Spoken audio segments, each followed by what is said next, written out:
线长山又高，处处港口都险要。Welcome back to another episode of Strait Talk. Today I am joined by a returning guest, Angelica, to do an episode that I really wish we didn't have to do. So, on September 23rd, Typhoon Ragasa came through Taiwan. That was the day I recorded my episode with Wang Bingzhong in Taipei. And over here, it was just heavy rain and not much else. So at the time, I didn't really expect anything bad as a result from the typhoon. But it turns out, a few months ago, a natural dam formed near Matai'an Creek in Hualien County, which created a barrier lake.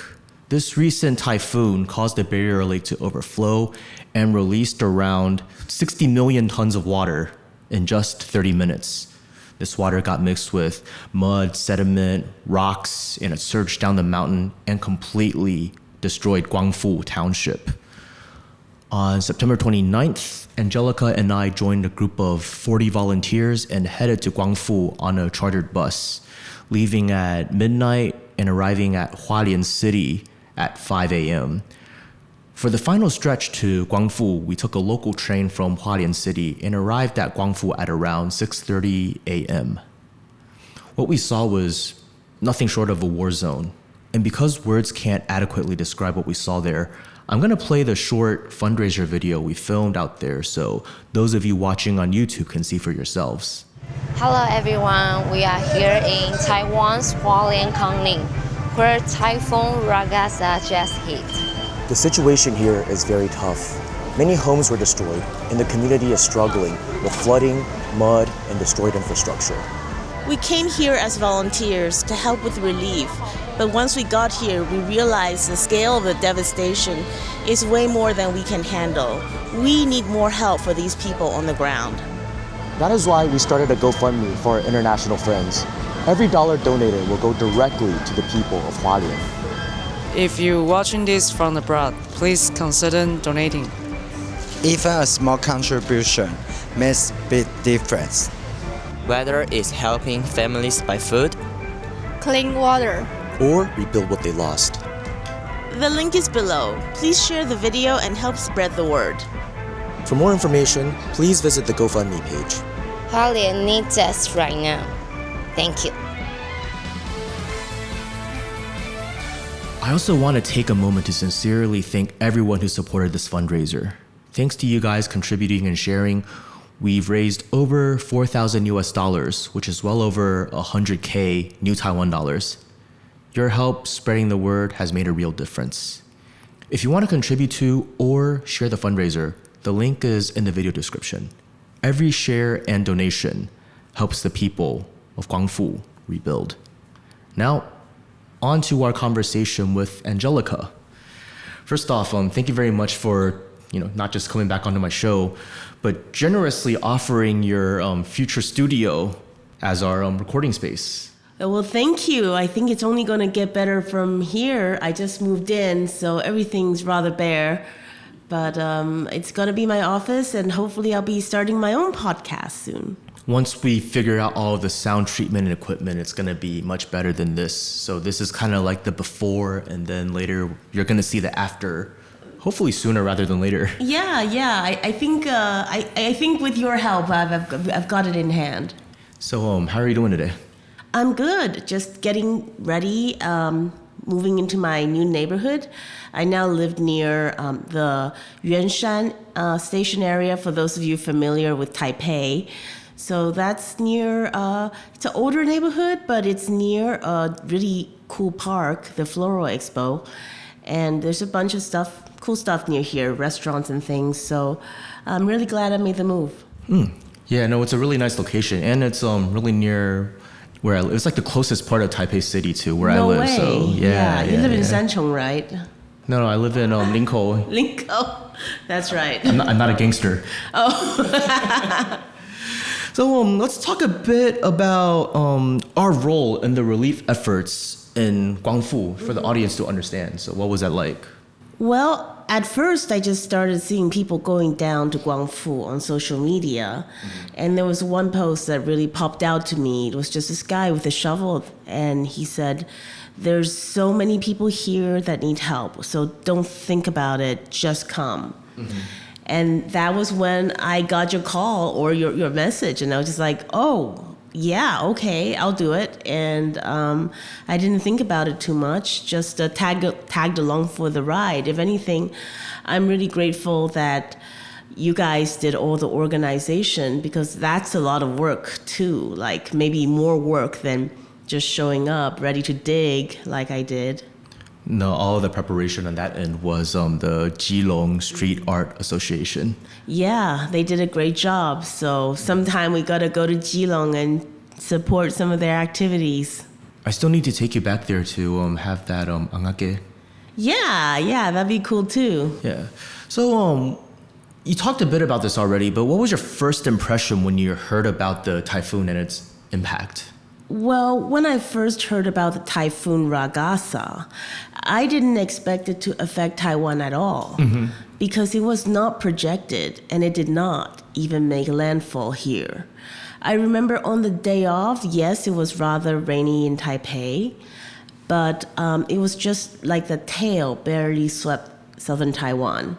And then it was headed straight for Macau, Hong Kong, and Shenzhen. And actually, I remember there were quite a few mean-spirited social media posts online saying, "Oh, it's going your way, China, watch out," stuff like that. Really, like, I don't know why Taiwanese people can be like that, but it was really tasteless. But as it turns out, the worst damage and death happened in Taiwan. And it happened because of that barrier lake you spoke about.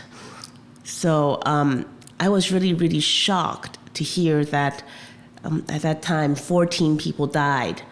And then Now it's 18, right? Now it's up to 18. And unfortunately, it doesn't look good for the few people still missing. Right. I think there's 6 reported missing. Something like that. Yeah.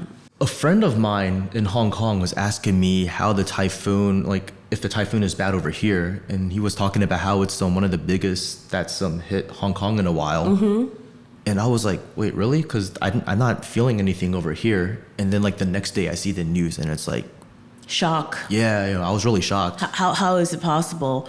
It just doesn't seem possible until you hear the backstory, which is that there's been this barrier lake that's been built since the last typhoon, so it's been building for months. And it's not like they didn't know it was there. They had experts track it. They had Li Hongyuan, who's a pretty famous civil engineer who was Minister of the Interior under a KMT administration earlier. So he's still called back as an expert for these water emergencies. So he's checked it out and gave his professional judgment, which is get everybody out. Unfortunately, they didn't get everybody out. A huge part of it was they knew it was going to happen eventually. It was a matter of when. Yeah, I find that really, really problematic because as soon as the emergency happened, it was the central government pushing responsibility on the local government, and the local government saying, dude, you didn't tell us until the last minute, and it was impossible to get everybody out.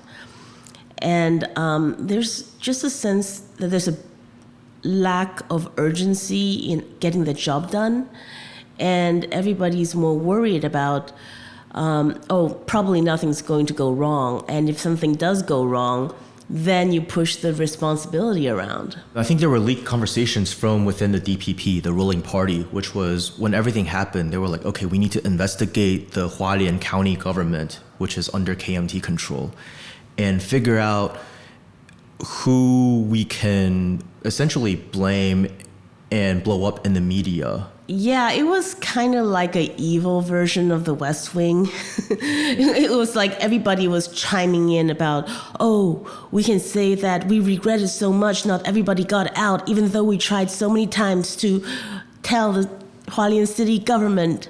We must make it sound like we blame ourselves, but really we're blaming them. It's that sort of tone which really came across really, really badly when those chats were leaked, because it showed that there was no sense of focusing on the ongoing rescue mission, on the people, or even on soul-searching their own mistakes in not calling for the evacuation earlier. It was all, how can we pin the blame on the local authorities? It's like once when these tragedies hit, you need to set aside your political differences in a liberal democracy and say, okay, the important thing to do right now is to save lives. We can get back into our beefs afterwards. But that's not exactly how the current administration thinks about things, apparently. Unfortunately, they weren't even able to get it together afterwards to hold a joint press conference. So you had the central government holding one set of press conferences, the local government holding another set of press conferences, giving the reporters contradictory information.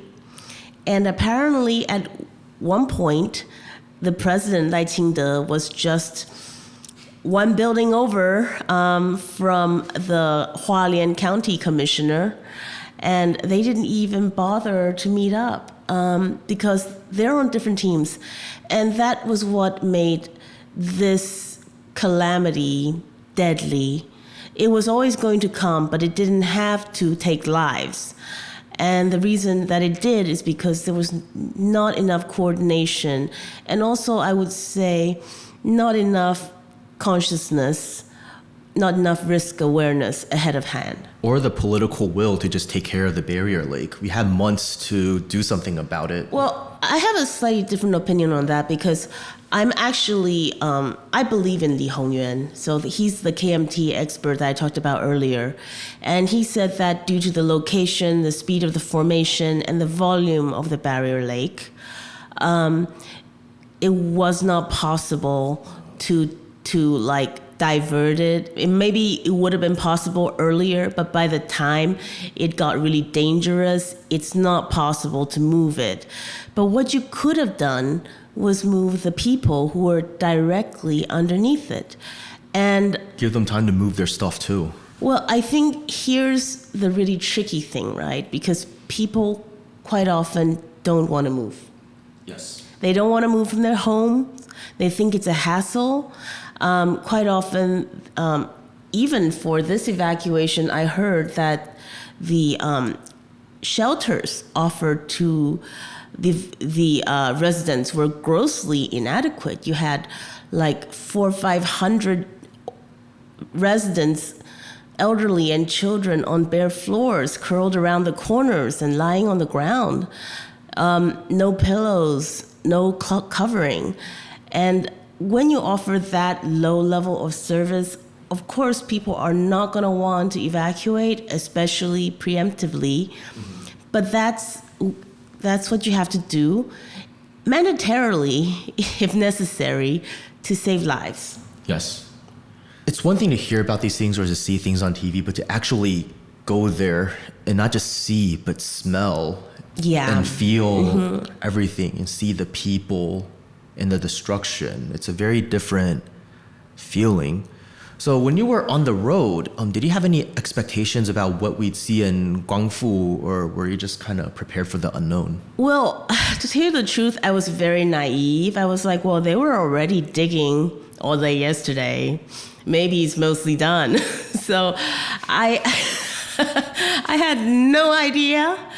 I had no idea of the chaos. I had no idea of the scale. I had no idea that mud would behave like that, because when I thought of mud, I thought of something a bit looser. This was clay. Yeah, it was it had a almost like a wet concrete quality to it. Like it's a non-Newtonian liquid. Like we were digging into it. It's like you have to hit it just right, or it's like you can't even move your shovel. So And because it like solidifies after the water, like the excess water flows out, Yeah. every single nook and cranny, like there was a computer, a desktop computer. It was on the desk. I was just trying to remove it and I couldn't. And what had happened was, I guess water and mud and like sediment and all that stuff went in through the vents, and then it mixed and turned into like clay inside, and then the excess water drained out. So it was essentially like a huge concrete brick. I opened the side panel and had to dig out all of it was basically clay before it could be moved. yeah. And it took, how many of us were on the bus? 40? So there were 40 of us on the bus, and we got started pretty darn early, but it took us until lunchtime to clear out one side room in that community center. So this is not the whole community center. This is a side office on the community center. But the mud was that thick, there was that much stuff it took, and we were rotating because we got tired. The first hour was also just all of us figuring out the mud physics. Yeah. Because I guess you go in and you don't think about how the mud behaves. So we were all like, okay, let's just go in and spread out and start digging. It doesn't work like that. You go in and the mud's like knee height in that room. Other places, some of them were like taller than people. You walk in and then you sink in and then you're basically stuck. And we figured out, okay, we had to start at the door and then slowly expand it and clear. Exactly.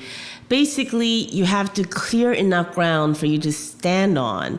And then I think we figured out the easiest way was to have an inside crew and an outside crew. Yes. And the inside crew basically pushes the mud out of the door, and the outside crew transports it to the mud pile. And that's the name of the game, is just to get the mud outside to where the bobcats can get at it. And then that's mission accomplished for you. No, you can't take it any further than that. Right. And there were bobcats all over the little streets, and yeah. There were also a lot of military like vans, and not military trucks, like carrying supplies for the soldiers and volunteers over there. Yeah, we were well fed there. Nobody was starving in Guangfu because, like, no matter what kind of appetite you work up, somebody's going to feed you. So it was very heartwarming. I thought it was a very heartwarming moment for Taiwan. I heard that over the weekend where we went, something like 100,000 people went, something like that. Mm-hmm. So to me, that's a testament of Taiwan coming together and showing that we still have what it takes to be a community, and that we really do care, that we're one island, one heart, and all that sort of good stuff. But I also don't want that feel-good vibe to obscure the incompetence that caused the death and part of the destruction. I mean, a lot of the destruction was probably inevitable, but people need not have died. Yes, and they could have had more time to prepare, and they really should have done a better job, like informing the residents the severity of the situation. Better for them to be upset but get out into safety than to stay there and... You know what the most ridiculous thing about that whole evacuation effort is? You're going to learn something new about how to evacuate people today. It's probably a Taiwan special. I wouldn't be surprised if we came up with it on our own. But it's called vertical evacuation. Have you heard of vertical evacuation? Explain it to the audience. Okay, all right. So that is when, usually in an evacuation, you take somebody from somewhere that's dangerous horizontally away into a safe spot, right? But in vertical evacuation, which is approved as a method of evacuating the residents, you go to somebody's house, and if they have a second-story house or higher, you can just tell them, go upstairs. And that apparently counts as an evacuation effort. To me, that's absolutely ridiculous, because when the mud came at you, it's been described as a tsunami in the mountains. a lot of people were caught unawares on their ground floors, or their second floors might not even have been tall enough. So really the thing to do was to just get the people out, and you need to tell them that they need to get out. And they couldn't do that because they can just say, well, can't we just vertically evacuate? And unfortunately, sometimes you do have to balance the desire for people to stay where they are and the government's responsibility to keep them alive. So I feel like a lot of the frontline workers who were tasked with the evacuation felt extremely, extremely depressed that they were piled on as the responsible party for not evacuating the local residents properly when they didn't have the authority to do so because of this vertical evacuation concept. So literally, they couldn't compel anybody to move. And a lot of the people who didn't go ended up dying. It starts with leadership and about the chain of command. You had quite a few things to say about the soldiers we saw on the ground. Yeah, they were not that many of them. I think that day we were there, I think I read somewhere there was about 2,000 something soldiers.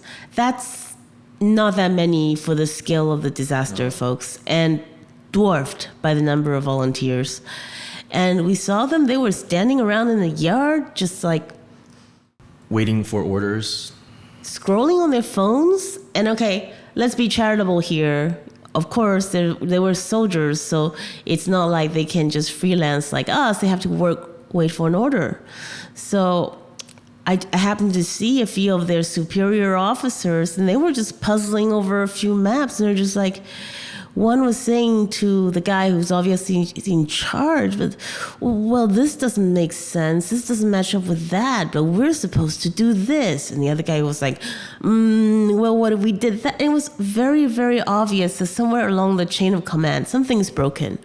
And those soldiers were either given bad instructions or maybe they were given inadequate autonomy to go do what obviously needs to be done. There's mud everywhere. Stuff obviously needed to be done. It's a bit of both. I mean, imagine if we were in charge and we hadn't gone down. We wouldn't know how any of it worked. Yeah, I mean, for a while in the afternoon, we were running around like headless chickens because we got hooked up to the community center early.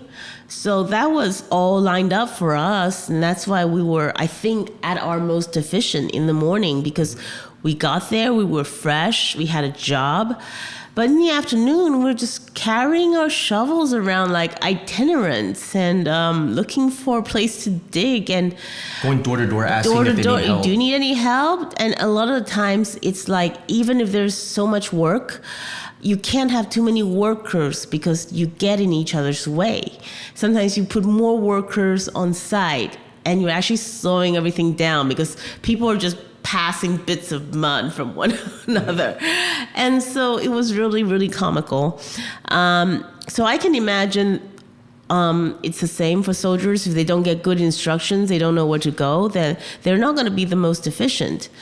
And there's another point that Li Hongyuan pointed out is that ideally, in such a situation, the brunt of the work should be done by by the professionals, whether or not they're part of the army or they're just rescue professionals or other kinds of firefighters, other kinds of disaster relief professionals. And the volunteers should be auxiliary, and they should also be well organized. And there were some well organized volunteers there. I feel like, as always, the people of the Tzu Chi Foundation were very organized that I observed. That is a very, very controversial Buddhist charitable organization in Taiwan. And it's controversial because of leadership issues, money issues, but in terms of their rank and file volunteers, all I've ever seen is like Extreme excellence. They're good at mobilizing their members. Exactly. That we can't deny. Mm-hmm. What were your initial thoughts when you first arrived, like when you left the train station and saw the war zone? I was honestly just in shock. I didn't even know how we were going to get started on any of it. I should describe the roads just had, like, again, those mini bobcats running around, pushing trash, like aggressively running into piles of trash to pick up some of it to put onto another pile. And it just seems like piles getting put onto piles. Nothing seems to be really getting cleaned up. And then the mud was everywhere. It got all over you. And you've got the shovel and you're not really sure what you're doing.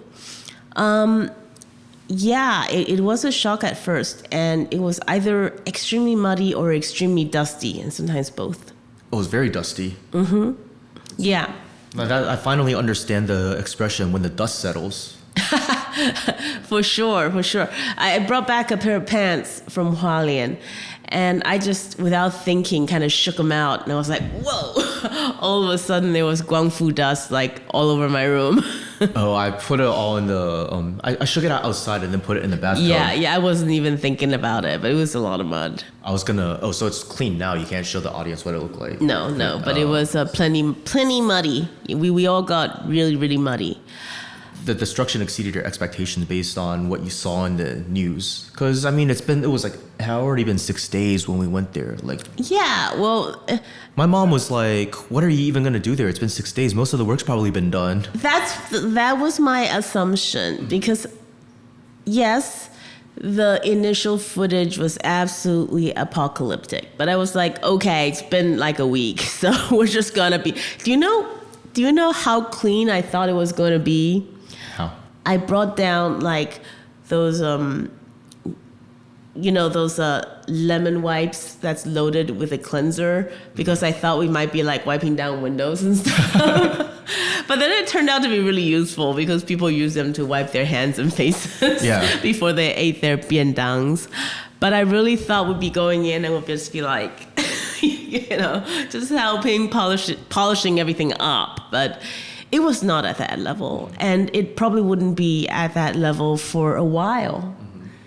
I think I'm going back next month. Wow. After I come back from the mainland and Korea, and I want to see the progress, and I'm going to be meeting with Dong-yi, the community center lady. Yeah. That we're doing the fundraiser with, just to see how everything's going and help out. Hopefully it's a lot more cleared out than it was when we went there, but there's still a lot of work to be done. And even after it's cleared out, I mean, what about all of the farmland? What about all of because it's a very small town. A lot of people, they survive off of like small family businesses. Mm-hmm. It's not like they go to an office for work or anything like that. That sort of destruction, it's even if they rebuild, they still need a lot of help just rebuilding their lives. Yeah, it's that's when the rebuilding starts, I think, probably around when you get back. Mm. Can you describe some of the most memorable scenes you encountered? I think that digging out the last house we went to was really touching for me because unlike the community center, which just had like the desk and the chops and the other office detritus, it was obviously somebody's home. And to the extent that we could, we saved some belongings, but most of it was just completely ruined. And it was just like the ruins of a life, right? And you realize also these are buildings that don't look, frankly, up to scratch. They don't look like what I would consider like a modern building. It looked like more like a shed, but people live there, and they're very old. You know how I can tell? How? The address plates on the doors. Like nowadays, they're left to right, but all of the ones we saw were basically right to left. They were from, I'd say some of them were from the Jiangjinguo era. Some of them might be a little bit newer, like up to the late 90s, early 2000s, but they're very old. That's everything I saw there. I feel like it triggered a feeling in me that even though Taiwan, by GDP per capita, we're richer than Korea now, we're richer than Japan now, whoop-de-doo, we're supposed to be doing so good. It hasn't translated either into equality of income or in terms of the kind of public infrastructure that everybody can partake in and public services like decent disaster care and relief. So something's very wrong, something's very broken. And I don't think we can let the heartwarming moment of the shovel superheroes kind of just be the painkiller, because we need to acknowledge To ask the more pain. questions. Yeah, we need to ask more questions about what can we do about the development of Taiwan to make it more equitable, and to not leave people behind, and also just how to be a less lopsided society. I do feel like if you take away TSMC, which in a way is what America is trying to do, at least they're trying to take at least half of TSMC productive capacity away to America. What is Taiwan left with? Why don't we have growth that is more balanced and healthier and more evenly enjoyed by our people? Which is why I really do not like comparisons of Taipei to Tel Aviv, because whereas Tel Aviv gets a lot of money from the US, we're like the ones that are giving our hard-earned money to American politicians. In the immortal words of politician Li Ao, who's no longer with us, but these words will never die, Taiwan is America's watchdog, except we're worse than a dog because we're expected to buy our own bones. What kind of watchdog have you seen that is expected to pay for their own feed? And we are. We are the watchdog of the first island chain for the Americans, for their security considerations, so that they can plausibly claim to be the security guarantor of all their regional proxies. But we're not, for the privilege, we have to pay. To be the tip of the spear, we have to pay and pay and pay, and not just in buying weapons that don't even materialize, and if they do, they are of second quality. And they arrive years after they're ordered. Years after they're ordered. We're told to double our purchases of these arms that are probably going to be antiquated by the time they're slated to go up against the PLA. We're expected to buy everything American, from the most expensive liquefied natural gas in the world, Alaskan natural gas. It doesn't even exist yet, but we signed an MOU that we are committed to help develop it. So we're committed to buying expensive American fuel. We're expected to buy more soybeans. I don't know where they're gonna go. I already eat a lot of soy. I guess everybody have to eat more tofu now. So we're expected to do all that and still get tariffed on top of it. It just feels so undignified. What has Beijing ever done to Taiwan, when it comes to these sorts of trade agreements? Because for the longest time, until the recent administration started, challenging the 1992 consensus more openly, the attitude from Beijing was always, okay, we see you as part of the same country, Chinese people doing business with Chinese people. We want to give you the best terms of trade possible. I mean, yeah, there was that whole, okay, we consider you a part of our country. But if you look at the laws over here, we say the same thing about the mainland, even if the people in power don't acknowledge that and don't like those claims, you know? Well, I'm going to say something that I never thought would leave my mouth, even just a year ago, I would say, even 6 months ago. But the more we consider the difference in treatment from Beijing versus Washington when it comes to doing business with Taiwan, the more we remember how Chinese we are. Because the favorable trade deal, ECFA, don't ask me what it stands for anymore. It's Economic Cooperation Framework Agreement. Oh, bravo. But the ECFA deal was put together during the very pro-China Ma Ying-jeou years. So he was the last administration in Taiwan where I would say we had really warm relations, cross-straits. And it wasn't even that long ago. 2008 to 2016. Yeah, so, I mean, less than 10 years ago. But those have been a long 10 years. And Taiwan has traveled a long way from the 92 consensus.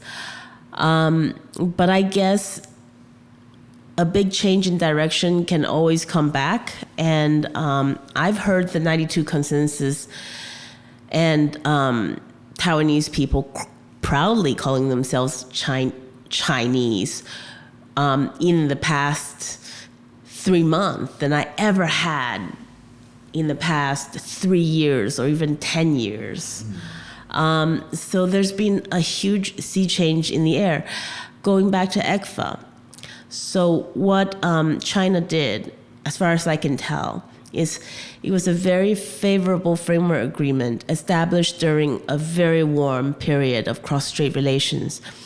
And then even though under the Tsai Ing-wen administration, everything changed and the tone got very hostile, and she basically poo-pooed the 92 consensus, basically took away the basis upon this friendly agreement was built. 1992 consensus, by the way, it's both sides agree that there is one China and that both sides belong to this China, but it leaves China not really defined and very blurred. So the leadership over here can say, oh, it means the Republic of China.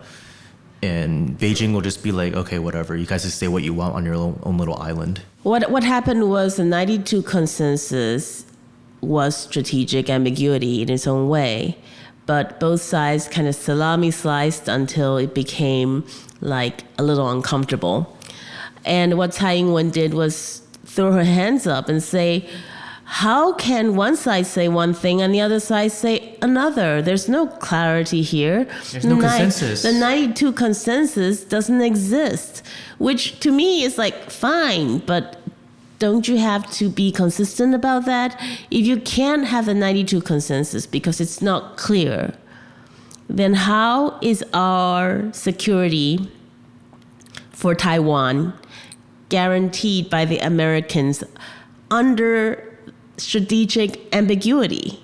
If you're not going to accept the 92 consensus, what are you doing accepting strategic ambiguity, which is we might come and help and we might not? Is that something that's okay for a security partner? I'm really confused. I guess it goes back to might is right when it comes to these people's mentality. Right now, America is still like more dominant on the global stage, so they're like, okay. Oh, they need to update their priors. Yeah. Big time.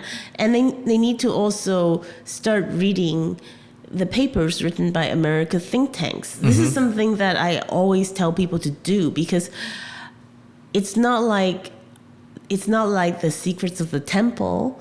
It's not like you have to be in skulls and bones and they tell you what America's true plans are. They have think tanks. And they write white papers. And those white papers are boring. But if you read enough of them, you get an outline of what America is planning to do, or at least their menu of options A, B, C.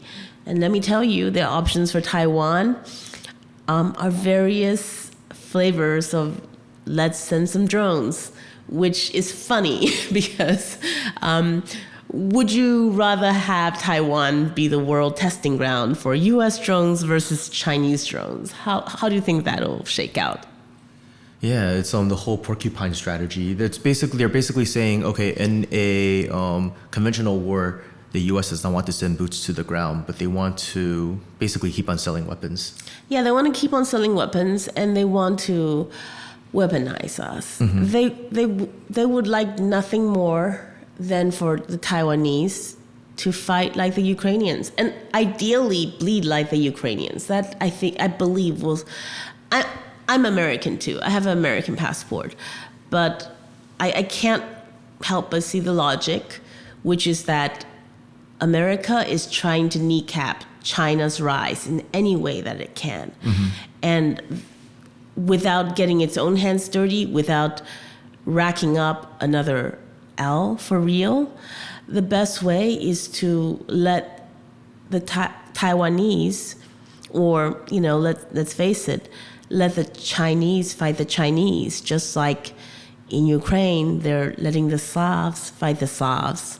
And not an American has to be sacrificed, and maybe they'll just have to send up some support, although Taiwan will be kind of difficult to supply, I think. Oh, yeah, just given the fact that it's an island, and if the PLA has total control within the first island chain, you're not getting supplies. Yeah, so it makes me mad. It makes me mad because the ruling DPP considered 以美论, or U.S. skepticism. U.S. skepticism as a conspiracy theory. They're saying those who spread it are doing the propaganda work of Beijing. And it's like, no, we're not even, this isn't even coming from Beijing. We're using Washington's own materials. I am not skeptical about America's intentions because they've made themselves perfectly clear. They are not riding to our rescue, and the people who still expect it have been in a time warp. And at this point, I actually don't think they can. That's the scary part. They've been withdrawing their forces gradually away from Guam. And it's because the Chinese have long-range missile weapons, hypersonic weapons, potential aircraft carrier killers that have just changed the ball game. This is not like the last time we had a Taiwan Straits crisis anymore. That was 1996, right? Yeah, and you know what Bill Clinton did?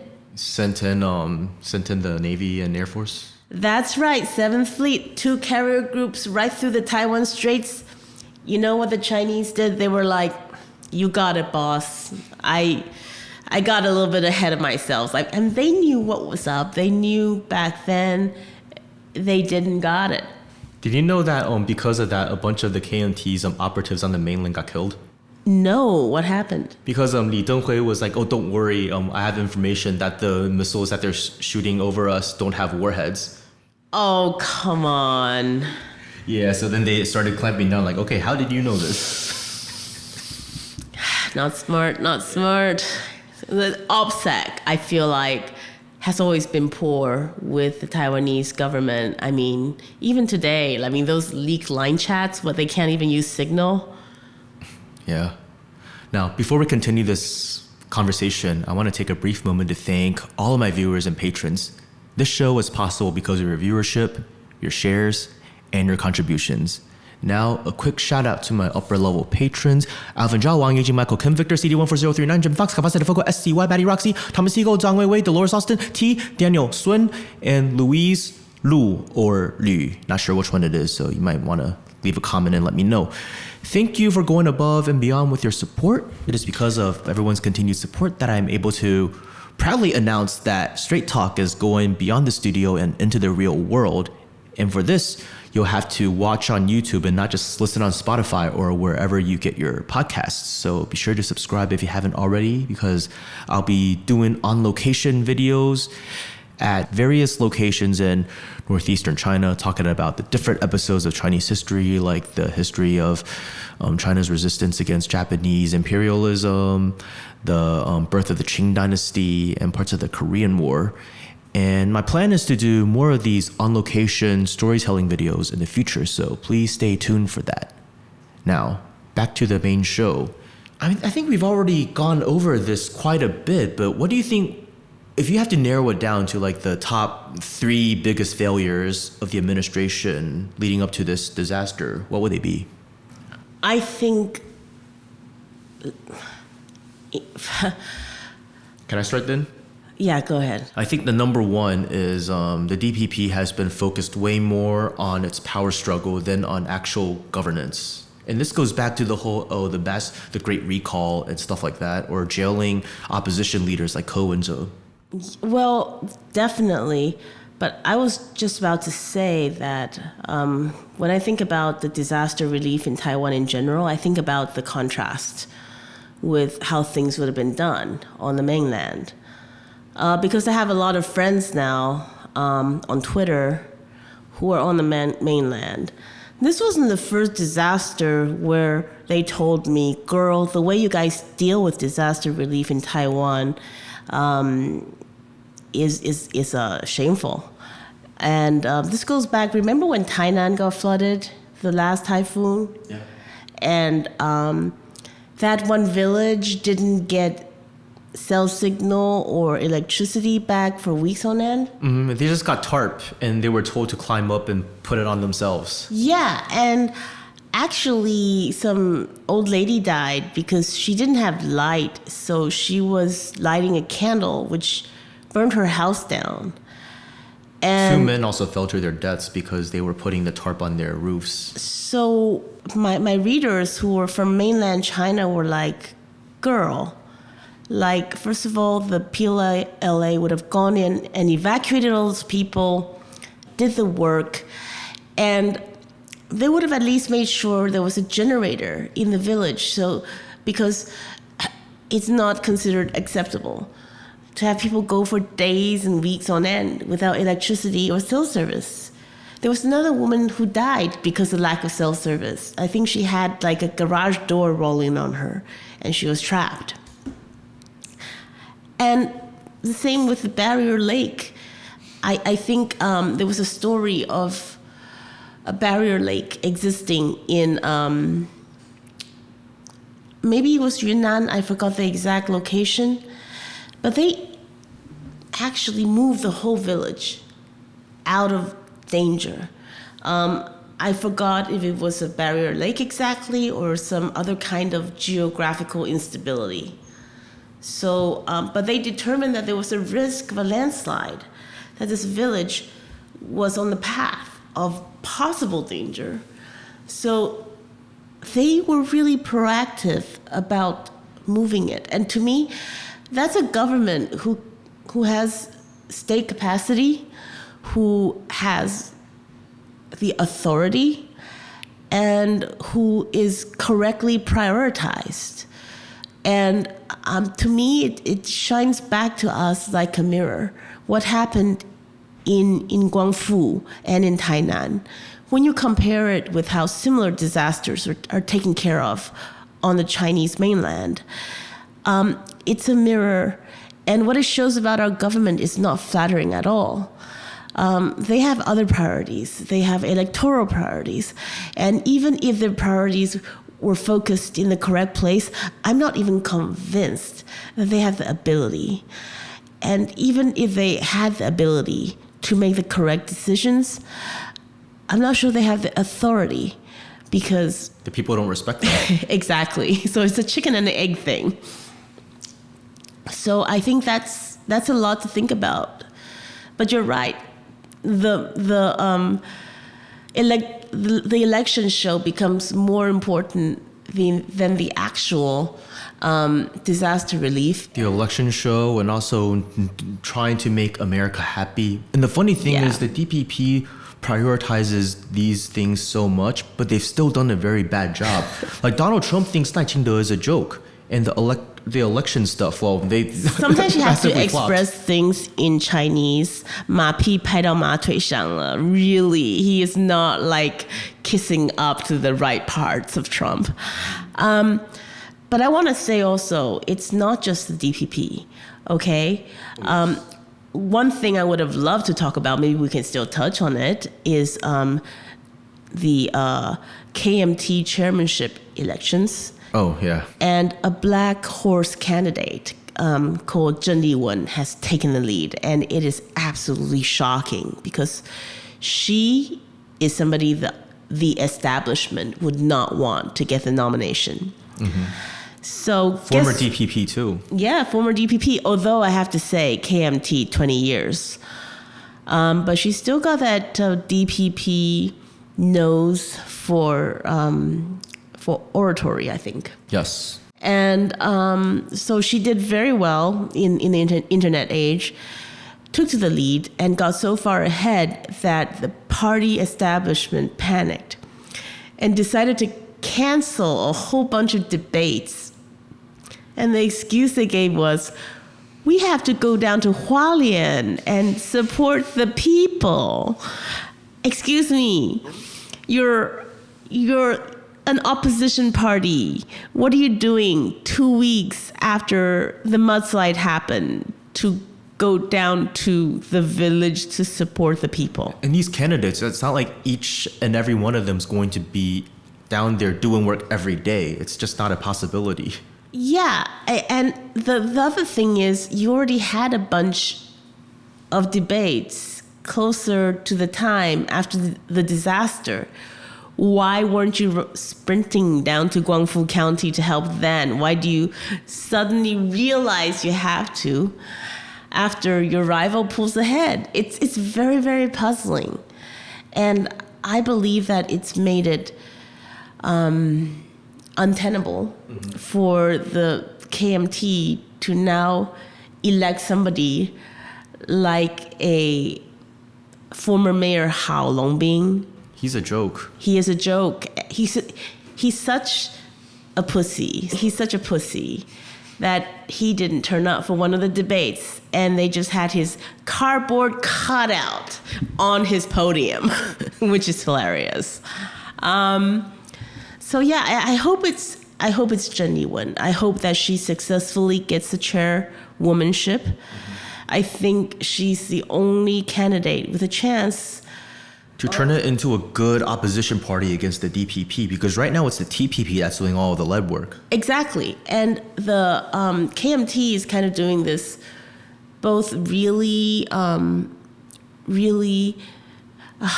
of entitled and cowardly thing where it's hanging back from the bleeding edge, but then it's like harvesting all the electoral gains that it can without any mind to fairness or justice or even just like self-interest. You still need to work with the TPP for the next round. So why act in a selfish way? Well, they think they're hot shit now because they saved all of their legislators from being recalled. But yeah, well, I need to remind them, if it weren't for TPP support, they would not have. And also, first of all, I should separate within the KMT what they call the old blue males, the Lao Lan Nan, and the next generation. So the reason why the Great Recall was a great big flop, why the DPP were put in their corner and completely humiliated, was a joint effort of next generation KMT legislators really coming out to bat very strongly. Xu Chaoxin. Yeah, Xu Jiaoxin, Niu Xiting, like excellent young folks and very feisty, non-traditional. And then they worked very strongly together with the TPP. And the TPP, like, look at my shirt. I am pro-nuclear power. This is what got me into politics, is actually energy. And to me, there's no energy that's more important than nuclear energy. And currently there is zero of it on this island because we're still trying to get to net zero with wind turbines and solar panels in an island half the size of Tasmania, but with a population of all of Australia. So it doesn't make any sense. So, but the KMT, even though they were the ones, it was under their rule that Taiwan's nuclear power plants were built. Not just the nuclear power plants, other nuclear stuff too, the secret weapons program. Well, we won't talk. That's another episode for another day. But They turned into pussies, is what she's saying. they turned into pussies, and they didn't defend their program. Oh, whoops! I'm still talking about the power program, by the way. And they allow the DPP to paint this narrative that they're old, they're unsafe, that they're dangerous. And they would do this like triangulation thing of blaming the DPP for irresponsible energy policy. But when you press them on what that irresponsible energy policy is, they'll get all coy again because they don't want to be on the record as be saying, yes, I am for the use of nuclear power in Taiwan because we are a high energy demand country with a super mountainous landscape that doesn't have a lot of renewable resources. And we need the juice. God, do we need the juice? You know what President Lai loves to say? 用爱发电. No.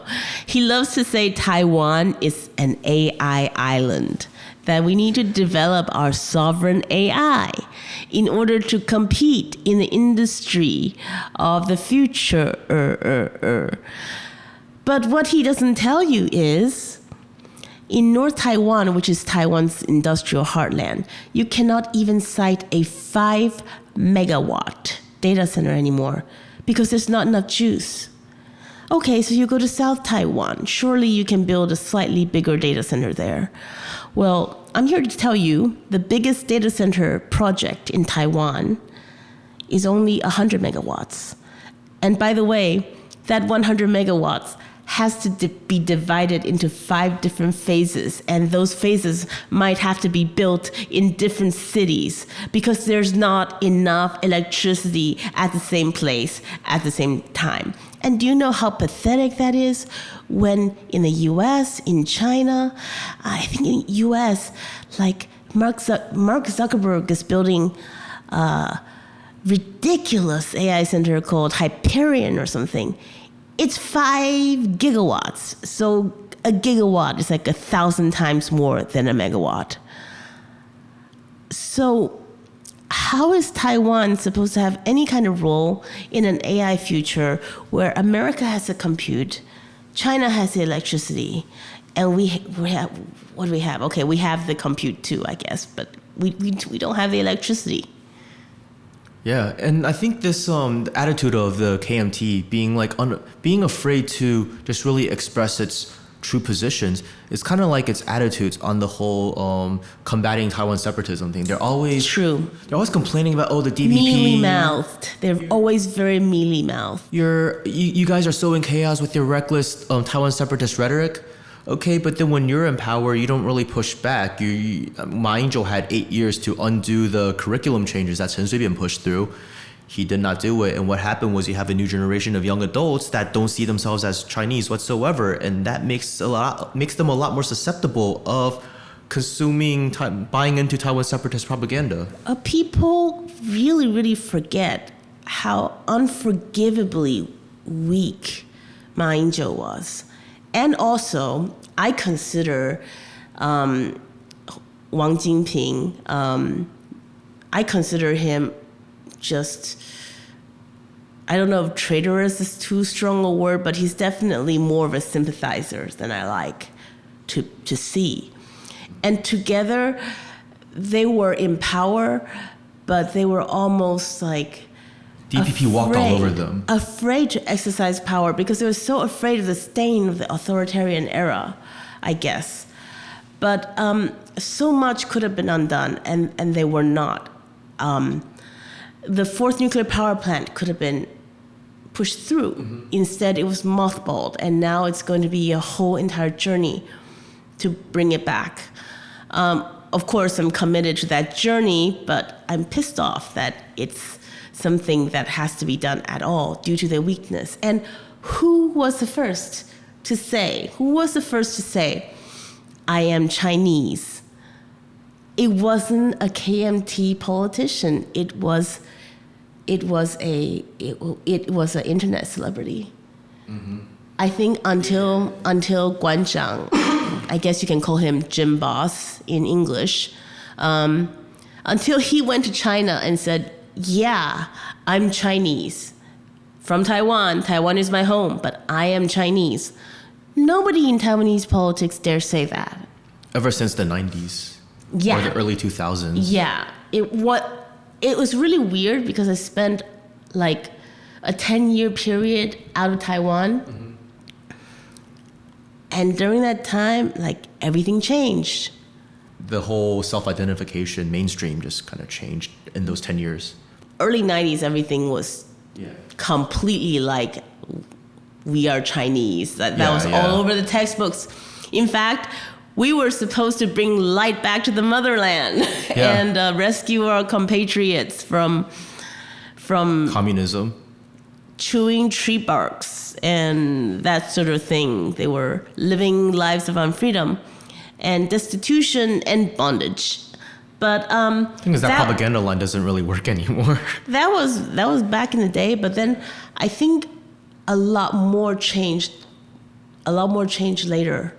2000s, especially the sunflower movement. Yeah, I missed the whole sunflower. I think before and after the sunflower movement was big. And then when I got back to Taiwan in 2020, I came back for COVID. Like, I picked things up quickly, so I knew what the deal was. But it was like, oh, you never call yourself Chinese. You're always Taiwanese. And, you picked it up and you're just like, okay, that's the game we're playing now. Okay, I'm fine. I can roll with it. And I rolled with it until it didn't make sense anymore. It never made sense. Well, it never made sense to you. But, I think because I was so disconnected from Taiwan for like a whole decade, like it was easy to roll with it. It was like, this is all what all the cool people are saying. And if nobody identifies as, didn't you see that poll by National Zhengzhi University? Nobody identifies as Chinese anymore. That is passé. So I saw on Twitter you that seeing the situation in Guangfu was like yet another black pill moment. And before you were like kind of pro DPP, kind of anti reunification. Then you became like kind of what you call a status quo enjoyer. But now you're just straight up saying I don't see any good solutions that don't involve some sort of reunification. It's a big shift. Well, yeah, it is a big shift. Did I make that shift between episodes? Yeah, you did. Well, You were a status quo enjoyer in the last episode. Well, I think I was a status quo enjoyer until I realized that it's irresponsible to have this geopolitical situationship drag out forever, right? Mm-hmm. Because this is what I'm not saying. I'm not saying reunification tomorrow.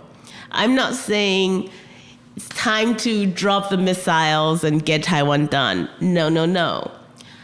What I mean is status quo obviously cannot last forever. Mm-hmm. And if it cannot last forever, then we have to get on a negotiating table. And there's a lot of things that we can do on the negotiating table that doesn't involve signing on the dotted line. But there should be at least a mutual understanding that we're working towards something. And what is that thing? That thing cannot be that Taiwan is an independent polity. It cannot be Taiwanese independence. So we're moving towards reunification. And the terms under which reunification can occur, that's a whole big discussion. And I'm trying to pinpoint exactly when I realized why. You saw Guangfu as a microcosm of Taiwan society. Oh, yeah, basically. So Guangfu is a barrier lake, right? And a barrier lake, by its nature, can collapse at any moment, but you never know when. And that's when I realized, okay, that's kind of like status quo. Like, it could go on for another 50 years. Who knows? Maybe. It's possible. Or it could be gone in 5 years. And what is a responsible thing to do? It is, in fact, to prepare for the worst. Not to say just drop everything and run, but have a plan for evacuation, for moving the village somewhere where you can be permanently safe before you relax. But right now, Taiwan is relaxing into status quo, using very faulty logic like, well, they thought they were going to come and get us like a generation ago and nothing ever happened, so probably nothing's going to happen now.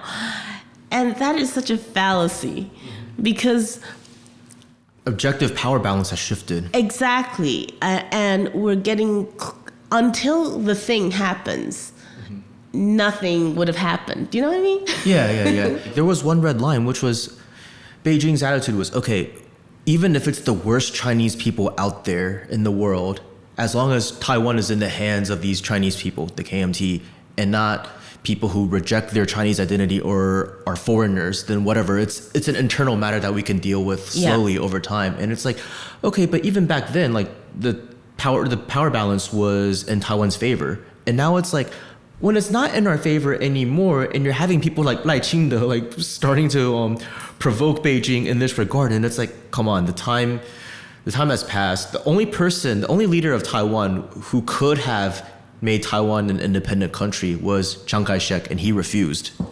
And also imagine how baller it would have been if we got reunification done in the 90s, because back then, Taiwan's always about 1/50th, 1/60th of China's population. But back then, we had 40% compared to China's GDP. So the synergy would have been off the charts. And I think it was a blessing in disguise. Maybe. Think about it. All that capital flooding into China. And also, because with that capital comes power. And Taiwan would have been able to negotiate a far better term for itself. Because I do want to make myself clear. I'm not a commie, right? I identify as a neo-lib person, possibly like to be rehabilitated, but I enjoy things about what we conventionally think of as things that you have in a electoral representative democratic with values such as free speech, although in Taiwan these days that's looking a little bit shakier and shakier. So I want Taiwan to retain our way of life as much as possible. I would love it if they let us keep fighting in the legislature. Do you think they will? Yeah. I mean, it's so much fun. I mean, once you really get into it, it's like, it's my personal Super Bowl. Like when they start brawling. The only requirement would be you can't have a political party that openly calls for secession or anything like that. But you can still have different political parties under an SAR arrangement. And you can fight about other things. I think we'd be happy with that. And I think, do you want to call it Finlandization plus? I think what we care about is basically property rights respected, free speech respected, and we understand that we don't have control over our own foreign policy or military. Mm-hmm. We already don't. Well, yeah. Let's be real. And I personally, I don't want to speak for all of Taiwan here because I know what I'm saying is very controversial. So I will only be speaking for myself. It's a growing trend, though. I think it would be really cool to have some sort of joint presence at things like COP, the WTO, something like, a separate Taiwan team at the Olympics. Like Hong Kong does. Like Hong Kong. And then we can actually be more included on the world stage. Right now, you know what we are? We're left out in the cold. We're always pressed. Our nose is pressed up against the glass. And then our friends on the inside kind of calls us over to feed us some scraps and expect to be kissed for their kindness, and adored and thanked for protecting us in our independence out there in the cold.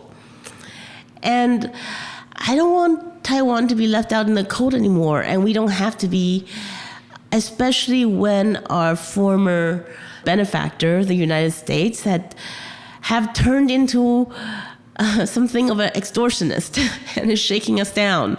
So it's not working for us anymore. For most of the vassalship period, it was actually A++, great economic development. Thanks for the chip industry. We know it couldn't have happened without United States, at least blessings, right? It was a perfect combination of multiple factors. You had that support, but also a capable leadership in this regard, like the Jiang Jingguo era.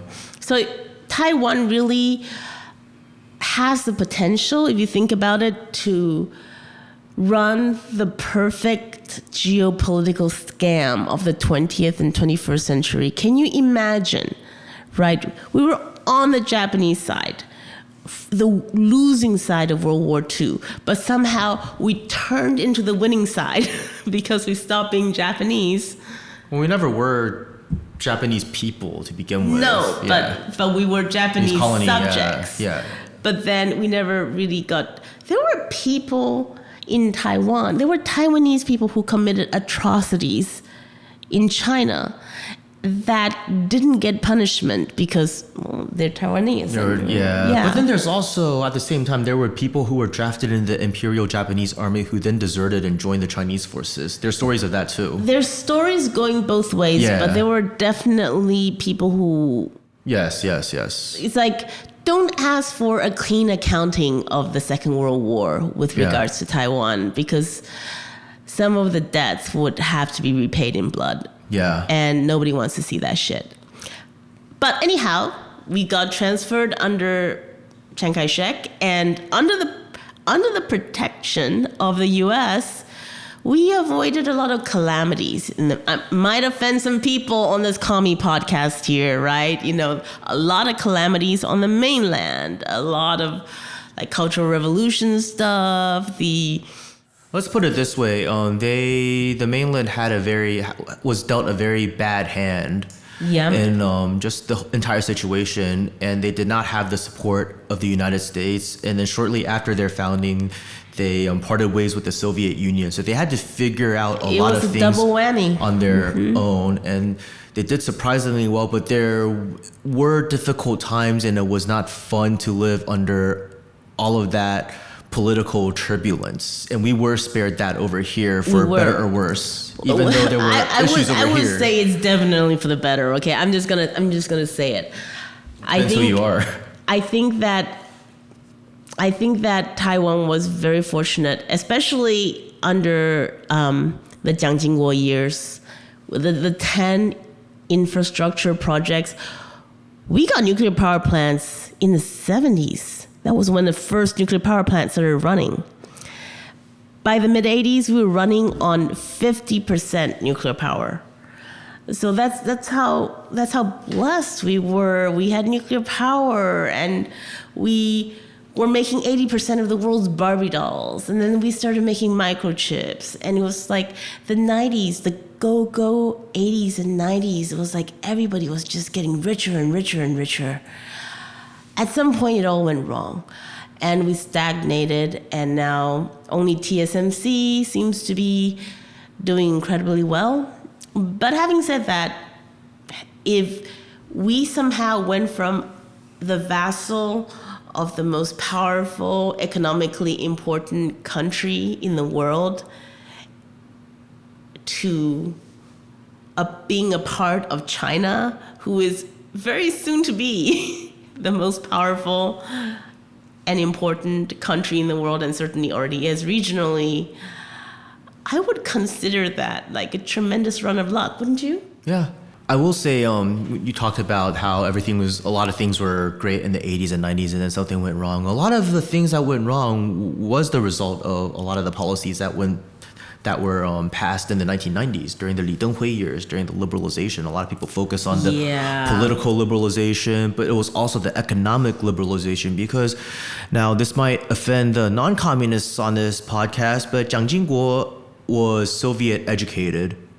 A lot of his economic policies were inspired in some way, shape, or form by Soviet-style planning. Of course, it wasn't done exactly the same way, but a lot of that control went away in the 1990s when with the liberalization of both the economy and the politics. For example, you had like city-owned banks that were completely privatized, and these working class families could no longer get affordable loans to start small businesses and make money. And then the rich started getting a lot richer, and the poor just kind of stagnated. So, which is why I was saying it was, in a way, it was a blessing in disguise for the mainlanders that reunification did not happen in the 1990s, because given that power imbalance back then that still existed between the mainland and Taiwan. Oh, the mainland might have been knocked off its course. Yes. It was an awkward time on the mainland too, just given the whole geopolitical shift, the international situation changing, and all of a sudden you have this reintegrated Taiwan with that much more political sway led by like Li Denghui of all people. It could have been potentially very bad for them. They may as well just dodged a bullet. Maybe it just wasn't meant to be back then. Well, I'm open to that because neoliberalism was practically my religion. I grew up believing, one of the first big nonfiction books that I read was The Wealth of Nations by Adam Smith. Adam Smith, and it made perfect sense to me. And I've never been able to read very heterodox economists. So Hayek made sense to me. All those dudes made sense to me. But when I try to read people who are like Marx or even not Marx, I find it totally impenetrable. Have you read Capital by Marx? I can't. I've had people try to explain to me what materialistic dialectic is at least a dozen times. And it doesn't stick. I don't get it. But the thing is, I kind of have to get it because I'm now seeing in the world things that doesn't make sense according to all the things that I've been taught. And I'm just like, okay, chill. So get a guide for Capital, because Capital... No. You're just going to try again and I'm going to fail. No. What I'm saying is... believe it or not, Karl Marx studied a lot of Adam Smith. It's not his work isn't a negation of Adam Smith. In fact, it is built upon the theories and all that stuff that Adam Smith did right.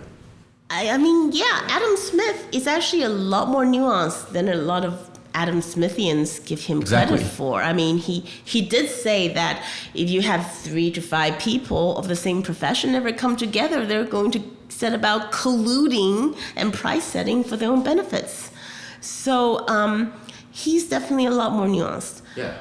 In fact, you know what? Let's make a date. When I have my podcast, TBA, I am going to have Xiangyu on my podcast, and we're going to talk about the differences and similarities of the Asian development state model that Taiwan really had its economic takeoff under, and the socialist model that China ultimately had its economic takeoff under. I have to study a lot, but yeah. I did study comparative econ and stuff, so I'm also familiar with... I think it's going to be a really fun episode because I think, you know how different creatures kind of all evolved into a crab? Mm-hmm. But they're not related. They just... It turned out to be a good form. So, how much of what China is doing is actually still Marxy? Or did it just... Well, Marx didn't tell people how to run a country or economy. He was just laying out the laws of capital. Mm-hmm. So, it's just recognizing these laws of capital and working with them. So there isn't a Marxist way of running a... But I've been reading Xi Dada's book. Yeah. Xi Jinping's newest book. And after I read it, he's easier to read than Marx. He's more boring, but easier to understand. Start with Xi and then get back to Deng Xiaoping's works and then Mao and then... Maybe backwards is the way to do it. It is, because you're familiar. This stuff is happening in your lifetime. Marx existed before we did. And also, Chinese version of Marx is easier to read than the English version because it was translated much later, so the language is more modern. So in his work, I find him constantly going back to Marx as a guiding star. Yeah. And he'll say, this is what we did that's different. And he also refers to other things as guiding stars. He refers to Chinese traditional culture as a guiding star. Exactly, yeah. You know what I love is that he even referred to Lao Tzu. Yeah. You know, which to me is like the antithesis of who Xi Jinping should be from our, caricature of him. But he said, what was it? He said, 治大国如烹小鲜, right? Mm-hmm. So that translates to governing a large country is like cooking a small delicacy. And that is from the Tao Te Ching. Yeah. Yeah, and it's very evocative. It's like you have to have that lightness of touch while you're doing something that is absolutely enormous. Yeah. Now, for listeners who want to, I think this is all very interesting. These are interesting topics for your episode, and we can delve deep into it. But since this episode is ultimately still about Guangfu. Oh yeah. Yeah. Can you help explain how our fundraiser works and where the money is going to? Well, I think that the community center was absolutely the beating heart of the town. We helped cleaned out a bunch of the mud from their site office. And in that time, we were resting in their courtyard and we saw people coming in and out, getting food, getting information. So in a way, it's like, they have the official kind of, station at the local primary school up there, but the community center was where people came to get everything, to get information, to get knowledge, to take a rest, take some water and stuff like that. And so we coordinated with the community center. And specifically with Miss Dongyi. She is, she's Aboriginal, she's Ameizu, Amis. So we feel like this is a completely mediated fundraiser in that it's not going through any layers of NGOs. There's no administration costs. It's just you putting money into the GoFundMe, which will go 100% into the hands of the community. It was so it goes directly into the GoFundMe. It goes into my account, but then Miss Dongyi can see the total amount on the website. So if I'm pocketing money, she will know. Absolutely. And she's aware of the administrative costs, like the 2.9% GoFundMe takes on top of 30 cents per transaction. She can do the math. I get the money transferred over here to Taiwan because GoFundMe doesn't accept transfers directly to Taiwan.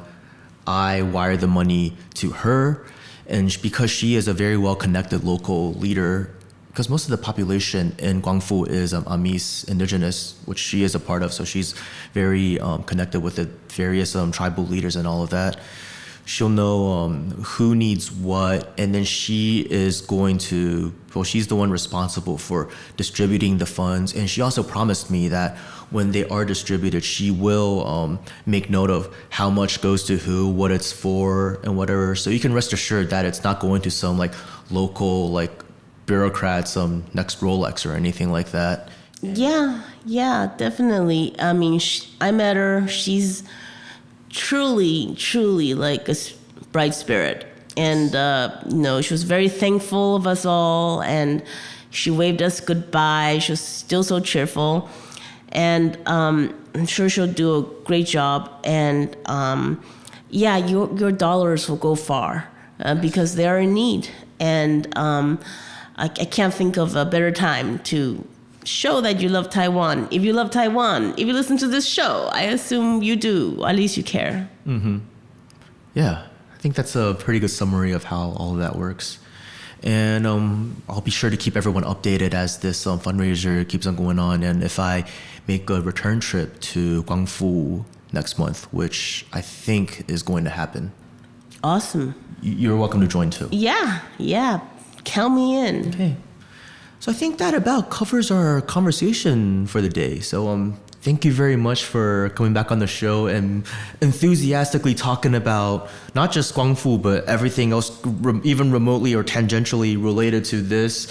A lot of it does go in. I mean, I know Guangfu was like a moment where you saw a lot of things even more clearly than before, which is why you had so much to share. You know what? It just doesn't work. You know, whatever this is, it's not working for a lot of us. Okay, so you know. I'm not saying tomorrow, but let's get on the program. So, if you want more views and insights on Taiwan, the rest of China, and beyond, not typically covered in mainstream media, be sure to hit subscribe on YouTube and follow me on social media. Links are all in the video description. If you've got any questions about anything discussed in this episode or anything else, drop a comment on YouTube or send me an email at straighttalk@xiangyu.tw. If you want to support my work, sharing with potentially interested friends and subscribing on YouTube or your podcast app, hitting like, dropping comments, all of that helps put the show in the algorithm. If you'd like to take it a step further, you can become a channel member on YouTube, become a patron on Patreon, or make a one-time donation through any of the links in the show notes. Thank you all for tuning in, and I'll see you guys in the next episode.